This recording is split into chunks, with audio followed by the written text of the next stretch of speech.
Hey guys, Don Compton here with this week's Best Credit Yet video blog of the week. Today we're going to be taking a look at the all-important credit score, but not just from a qualifying standpoint. Let's take a look at a couple of examples.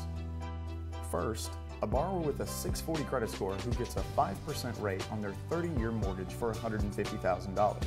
Then, a borrower with a 700 credit score who gets a 3.5% rate on the same $150,000 mortgage. Borrower 1 would have a payment of $805.23, and borrower 2 would have a payment of $673.57. That's an immediate monthly savings of $131.66. More importantly, that's a whopping $47,397.60 over the life of that 30-year loan. Another thing to consider is not only can you save them this money, but you could also potentially help them afford a better home by virtue of the positive impact to their debt-to-income ratio with that new lower rate.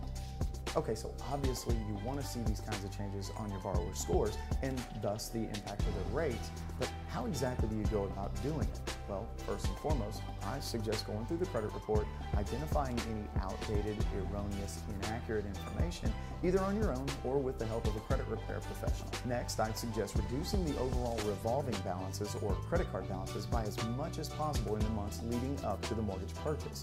Also, if you don't have a credit card, a couple of months beforehand, it might be a good idea to get one. That adds to the mix of your credit on your credit reports, thus boosting your scores even further.